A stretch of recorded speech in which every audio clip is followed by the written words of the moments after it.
اعوذ باللہ من الشیطان الرجیم۔ بسم اللہ الرحمن الرحیم۔ السلام علیکم، کیسی ہیں میری ساری پیاریاں؟ امید ہے سب ٹھیک ٹھاک ہوں گی۔ آج کی ویڈیو کا آغاز ہم حضرت واصف علی واصف رحمۃ اللہ علیہ کے ایک کوٹ سے کرتے ہیں۔ وہ فرماتے ہیں، وہ شخص جو حضور پاک صلی اللہ علیہ وآلہ وسلم کی محبت کا دم بھرتا ہے، اس کو سمجھ لینا چاہیے کہ حضور پاک صلی اللہ علیہ وآلہ وسلم کی محبت جو ہے نا، وہ اس دنیا سے فارغ ہوتا ہے۔ یعنی جو ان سے محبت کرتا ہے وہ اس دنیا سے فارغ ہوتا ہے۔ اگر محبت مانگتے ہو تو ایک ایک کر کے اپنے ہاتھ کے سارے جذباتی کبوتر اڑا دو اور ایک ایک کر کے ہر شے کو چھوڑ دو، پھر اللہ جانے اور اللہ کے کام جانے۔ سبحان اللہ۔ یعنی وہ فرماتے ہیں کہ جب درود پاک پڑھنے لگتے ہیں، جب اس پہ مکمل بھروسہ کر لیتے ہیں تو پھر ساری جذباتیت ختم کر دینا چاہیے۔ جب آقا جان کی بارگاہ میں سارے مسئلے پیش کر دیے تو پھر بیچ میں سے نکل جائیے۔ درود پاک سراپا رحمت ہی رحمت ہے۔ درود پاک ایک مرتبہ پڑھیں گے تو جب 10 رحمتیں ہم پہ نازل ہوں گی، اور دوستو جب 10 رحمتیں نازل ہوں گی تو 10 پریشانیاں بھی دور ہو جائیں گی۔ اس لیے جب درود پاک پڑھتے ہیں تو اپنے پریشانیوں کو اللہ کے اور حضور کے حوالے کر دینی چاہیے۔ آج کی ہماری بہت پیاری سی داستان ہے ایک بہت پیاری سی بہن کی، جن کے پاس پیسے نہیں تھے اور ان کو بہت خواہش تھی مدینہ منورہ حاضری کی۔ یہ ہمارے بہت پیارے مفتی تقی عثمانی صاحب جو ہیں، وہ اپنی بڑی بہن کا واقعہ سناتے ہیں کہ ان کی جو آپا جان تھی وہ بہت غریب تھیں اور انہیں مدینہ جانے کی بڑی خواہش تھی۔ وہ سب سے کہتی تھیں، دعا کرو میں مدینہ چلی جاؤں، دعا کرو میں مدینہ چلی جاؤں۔ وہ فرماتے ہیں کہ ایک دفعہ آپا جان نے ان کے والد صاحب یا شاید ان کے بڑے بھائی صاحب سے بھی یہ اس خواہش کا اظہار کیا، تو انہوں نے کہا، تم جانا تو چاہتی ہو لیکن تم نے کچھ جمع بھی کرنا شروع کیا؟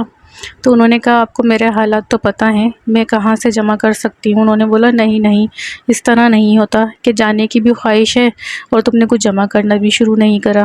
انہوں نے کہا کہ میں کیسے جمع کروں؟ انہوں نے کہا، کچھ بھی کرو، اللہ کے نام لے کر ایک تھیلی بناؤ اور اس میں پیسے ڈالتی رہو کہ یا اللہ میں اس میں پیسے ڈال رہی ہوں، میں مدینے جانے چاہتی ہوں، اس میں برکت دے دے، اور درود شریف پڑھو کثرت سے۔ تو آپا جان نے ایسے ہی کیا۔ وہ جو بھی ان کے پاس کچھ بھی بچتے تو وہ ایک تھیلی بنائی انہوں نے اور اس میں ڈال دیا کرتی۔ وہ بیچاری اسی طرح پیسے جمع کرتی رہیں، پھر اللہ کا کرنا ایسا ہوا کہ ان کا انتقال ہو گیا اور ان کی تھیلی وہیں رکھی ہوئی تھی۔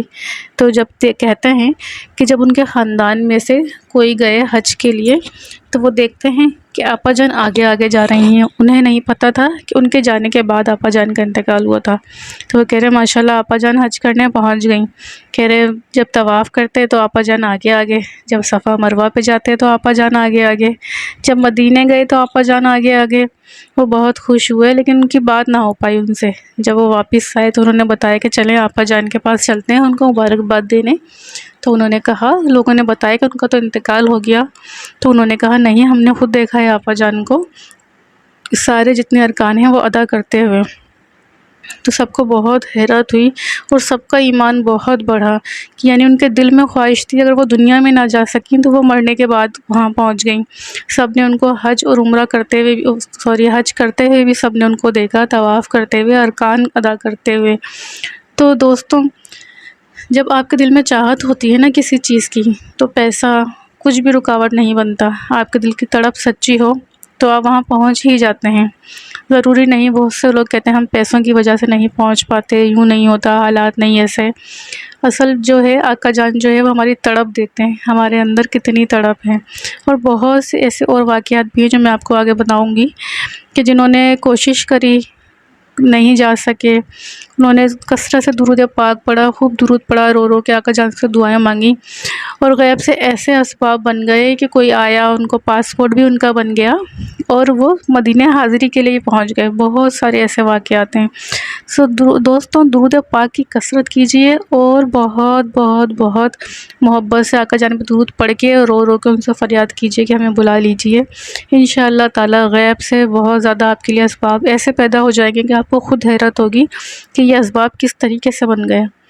دوستوں، آج کی ویڈیو بس یہیں تک، انشاءاللہ اگلی ویڈیو میں پھر حاضر ہوں گی۔ جب تک کے لیے مجھے اجازت دیجیے۔ السلام علیکم ورحمۃ اللہ وبرکاتہ۔